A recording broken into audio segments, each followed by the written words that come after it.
자, 그런데 워싱턴에서 돌아온 지 정말 이틀밖에 안 됐는데 또 이제 이번 주에 순방을 가는 일정이 기다리고 있습니다.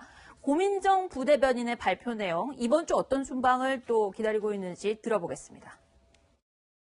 문 대통령의 이번 순방은 중앙아시아 3개국과의 전통적인 우호협력 관계를 더욱 강화하고 신북방 정책에 대한 중앙아시아 지역 내 공감대를 확산해 이 국가들과의 미래 협력 토대를 구축하는 계기가 될 것으로 기대됩니다. 현근택 부대변인께 좀 여쭤봐야겠습니다. 네. 지금 굉장히 현안 일 많아요. 국내적으로도 헌법재판관 문제도 있고 지금 북핵 이것도 있고요. 자, 중앙아시아 가는 어떤 일정은 원래 정해져 있었던 그런 그러겠죠. 당연히 외교 일정이라는 게 뭐 갑자기 정하는 게 아니고요. 네. 뭐 1년 전에 미리 다 정해서 이제 하는 거기 때문에 제가 보기에 뭐 지금 시국에 저기 때문에 하는 건 아닌 것 같고요. 결국은 우리나라가 그동안 이제 미국이라든지 아니면 뭐 중국 이런 중심으로 외교가 많이 돼 있었는데 이제 네. 문재인 정부 들어와서는 이제 신남방 정책 하면서 동남아시아 많이 가고 있습니다. 그다음에 신북방 정책 하면서 중앙아시아 많이 가고 있는데 저는 중앙아시아에 사실은 고려인들이 굉장히 많이 살고 있습니다. 네. 이제 스탈린 때 많이 이제 어찌 보면 그 사할린이나 저기 북방에 있던 분들이 많이 그쪽으로 이주하고 이랬는데 뭐 임시정부 100주년 기념해서 아마 고려인들 그분들 굉장히 어떤 뿌리를 찾기 네. 차원도 있는 것 같고요. 아마 외교를 다변화한다는 차원 이런 부분도 있는 것 같습니다. 중앙아시아 3개국 순방에 나서는 문재인 대통령. 이번에도 부부 동반인지 여부에 대해서는 청와대에서는 아직 명확하게 발표는 안 하고 있는데요. 어쨌든 한미 정상회담 때 그 부부 동반으로 백악관 집무실까지 들어갔던 모습, 그리고 김정숙 여사의 동선 자체도 굉장히 화제가 됐던 것 같습니다. 특히 그 미국의 초등학생들을 만났던 그 영상이 굉장히 화제가 되고 있는데요. 그 당시 모습 한번 보겠습니다.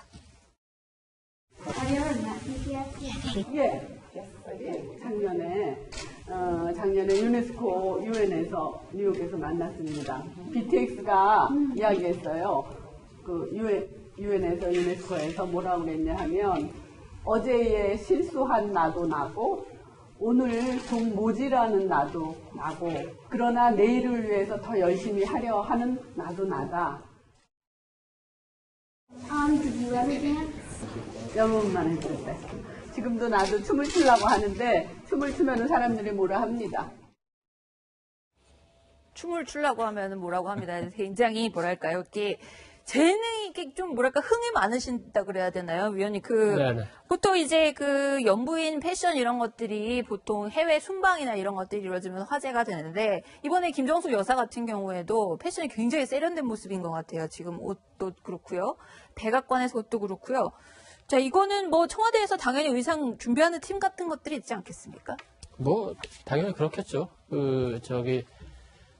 기왕에 뭐 영부인이 동반해서 그 정상 외교를 한다면은 네. 최선을 다해야 되고 그러려면은 뭐 의전도 그렇고 의상도 그렇고 메시지도 그렇고 여러 가지가 다 중요한 것 같습니다. 네. 굳이 물어보신 이유가 아마 그런 게 포함이 돼 있을 것 같아서 제가 답변을 드리면은 네. 저는 그 정상 외교에 대해서 굉장히 그 지지하는 편이고요. 네. 이번에 뭐 지난번에 남방 그 브루나이 등 3국도 그렇고 말레이시아, 캄보디아. 네. 이번에 뭐 스탄 칸츄리 그 세 나라 가는 것도 중앙아시아 3개국. 네, 적극적으로 지원합니다. 정상 외교가 다양화돼야 되고 더 다각화돼야 되고. 그런데 이제 영부인 외교와 관련해서는 그럴 때 이제 그 영부인이 동반하는 게 굉장히 자연스럽고 도움이 굉장히 많이 됩니다. 그렇지만 네.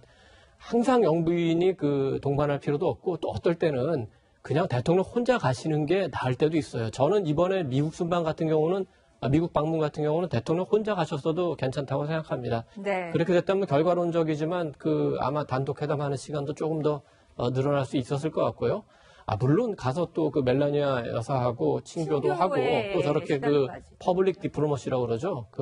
어린 외교. 학생들과 네. 같이 이렇게 소통하는 시간 갖는 것도 매우 소중하긴 합니다. 그렇지만 영부인이 항상 동반하는 게 가장 옳은 것이냐 이런 거에 대해서는 한번 청와대에서 내부 검토해보기 바라고 기왕에 우리 초등학생들 만난 영상이 나오니까 말씀드리면 제가 네. 저 행사를 보면서 두 가지 정도는 꼭 청와대 의전팀에 말씀을 드리고 싶었는데 하나는 사진 찍는 거에 대해서 어떻게 하냐고 생각하니까 영부인께서 영어로 I hate it 그러셨는데 싫어한다고 I hate it 이렇게 hate it. 말씀하셨는데 네.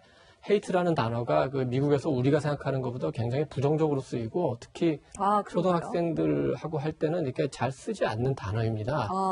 그거를 이제 통역을 하지 않고 이제 바로 말씀을 하셨는데 통역을 거쳐서 조금 걸러져서 나왔으면 어땠을까 이런 생각이 네. 하나가 듭니다. 네. 네, 현근택 부대변인께서. 저도 뭐 많이 의견이, 겪어본 건 네. 아닌데요. 네. 한번 이제 겪어보면 우리 문재인 대통령은 굉장히 과묵하신 분이에요. 말도 많게 네. 자주 하는 분이 아니고. 근데 우리 김정일 여사는 완전히 반대입니다. 굉장히 유쾌한 활달하시고 정숙시라는 유쾌하시고 그 자리를 그런 이렇게 있으시죠. 만들면 굉장히 사람들한테 이렇게 이렇게 말을 잘 하고 네. 이 화면에도 드러나잖아요. 어찌 보면 이렇게 외교 행사에 굉장히 딱딱할 것 같은데도 굉장히 부드러움이 드러나는 게 저는 소프트 외교라는 외교. 게 네. 그렇죠. 외교라는 게 어찌 보면 물론 공식적인 행사도 중요하고 뭐 만찬도 중요하지만 사실은 굉장히 무겁거든요. 절차도 따지고. 그런 데서 본다면 저는 당연히 부각하는 게 맞다. 더구나 우리 김정일 여사 이 결혼 과정도 아시잖아요.